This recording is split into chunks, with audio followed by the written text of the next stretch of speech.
So, hello again, everybody. My name is John D. Healy. My podcast is called It's Good to Talk. People know me because I produced this book, and that's how it all started by Stoney McGurn. Stories all through his life from 1941 up to recently. My sponsor is Liffey Movers, moving company here in New York.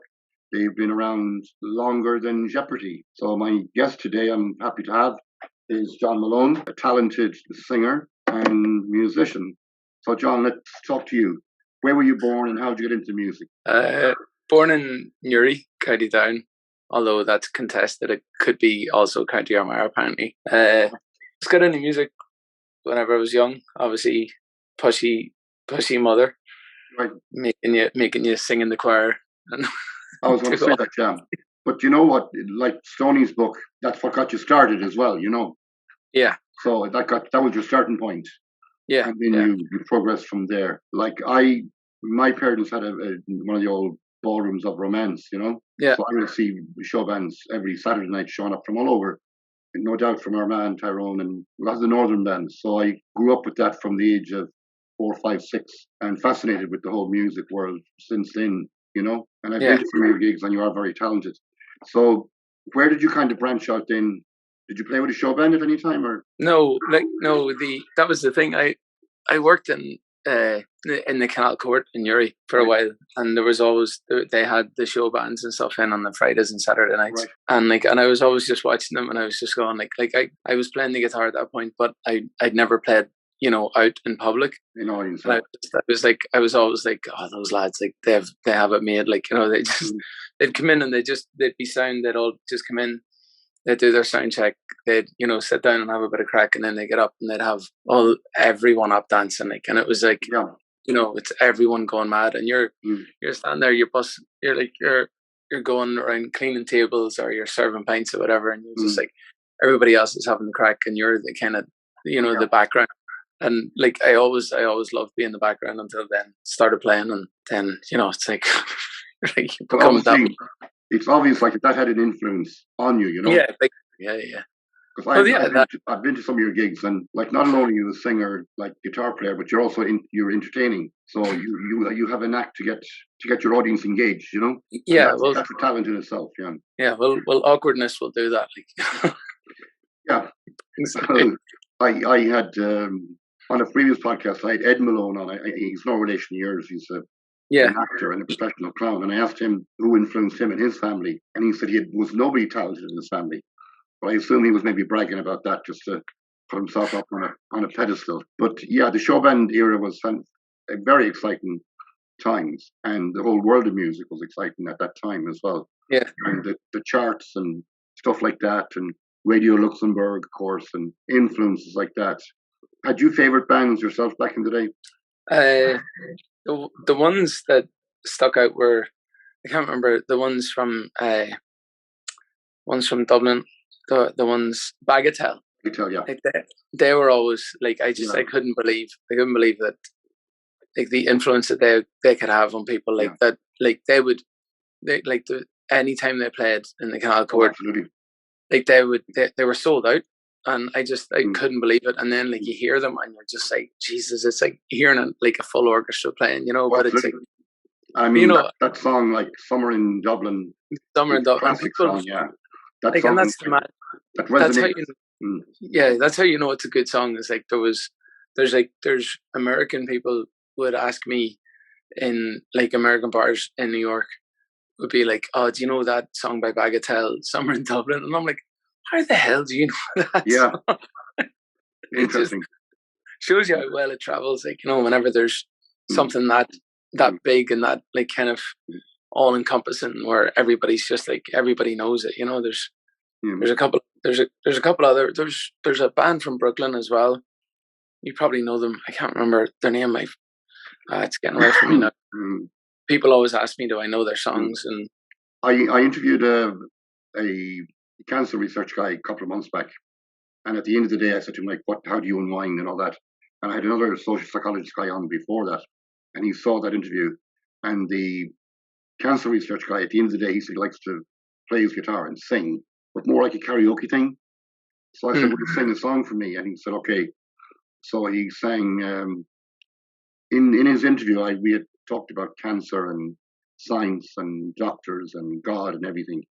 And then at the end, I said, okay, you want to sing a song? So he said, I'm going to sing a song from Bono. Well, I said, that's interesting because Bono thinks he's God. So what song are you going to sing? So he said, I still haven't found what I'm looking for. I said, you better hurry up, you're a scientist. You know, the previous guy before you that I interviewed today said that was very good. I said, you mean Bono or the scientist? I said, Bono is safe enough. Yeah. So excellent. I'm sure you're busy this time of the year with gigs all over the city. Yeah, it's a good month to be Irish in New York. And where do you cover from? Like I know I've met you in Manhattan several times, and Queens, Queens Boulevard. Yeah, mostly kind of like the Upper East Side, Midtown, and then out in Sunnyside and Woodside and stuff that. Like, yeah, no, I met you in Phil Hughes Bar on 88th on First. Yeah, that's been a new addition. Like, and that's very good. You know, that was surprising. Like, that was one of those bars that like I'd been in a few times, and I was, you know, whenever they were talking to me about starting or about doing music and getting people in, I was like, you know, you're like, Jesus, I don't know if this would work. And then you go in and everybody's having a crack, and you're like, well, I think the thing about someone like yourself and as talented as yourself. By the way, my guest today, John Malone, singer musician, and the podcast is called "It's Good to Talk." And if you like it, press the like button. But I think people like yourself, they're able to bring the crowd up, you know. So if you hadn't a crowd initially, then you build followers, you know. And I think that's where you're going, and that's where you should be going. Yeah, or else it's you and the bartender, and you just get to sit and play a couple of songs with each other. Just go like, it's like. I've been there myself with venues I had back in Ireland, and I remember one time Kathy Durkin. I'm sure you've heard of Kathy Durkin. Yeah, she played for me in Mayo on a gig, and it was a very bad night, like bad weather and rain and everything. And it was one of these things where you do the deal with the band, and you say, "Oh, you take half the door, and I get the other half, and then plus a few pounds." And I was paying her, and she was the first band ever in my lifetime to hand me back money. And I said, "Why are you giving me back money?" She said, "I'm on the stage. I'm able to count all the people that were here, and there wasn't enough people here for you to make a profit. So I don't want to take them, you know." And I said, I'll never forget this. So as I moved on in life, I booked her several times after that in various parts of the country. So a good deed never goes wrong. So, like, I know you play the guitar. What else do you play, John? I play the Egypt really well. An awful buck mad Egypt sometimes. But I've tried my hand at the drums. Right. That didn't go terribly. But it obviously wasn't spectacular. I tried to play the piano as well, but no, the guitar has always been my kind of primary instrument. And the other thing with the guitar is it's easy to carry around and a lot easier than a piano. A lot easier than a piano. Otherwise, it'd be called liffey movers. Yeah, to move the upright. Yeah, that's it's a task in itself. Yeah, we've done that, and then it has to be tuned after moving it. So if you have anything else to add. For sure, I'll see you in Hughes' Bar on the Upper East Side. I think I'm there next week. Is it? Yeah, it was there in 2 weeks. So I'm going to bring along a few DVDs. I did DVDs for the book as well. You know. Yeah, short parables, and we'll hand them out as giveaways, and especially anyone that sends me an email regarding this interview and sends their name, and I'll have one for them. And I think that's all I have to ask you, John. Unless you want to sing a song for me, but it might be awful at the start of the morning. No, I don't have a guitar around me at the minute. Yeah, unfortunately, it's actually fortunate. It's fortunate for everyone. I know it's early in the morning now. So, but I'll see you in Phil Hughes' Bar on 88th on First Avenue. Yeah, sounds. We can share a drink there and talk more, I guess. And any of the listeners that's tuned in, if they have any questions for John Malone, send them to me in an email, and I can ask him when I meet him in the bar and come back. My previous podcast, different people had different questions. Like Adam does medical massage, and people want to know what's the difference between a medical massage and a sports massage. So I'll find those things out and all that, yeah. And my cancer research guy, I think he should stay with the day job and leave Bono to look in whatever he lost. I hope he finds it. Okay, I'll sign off, okay?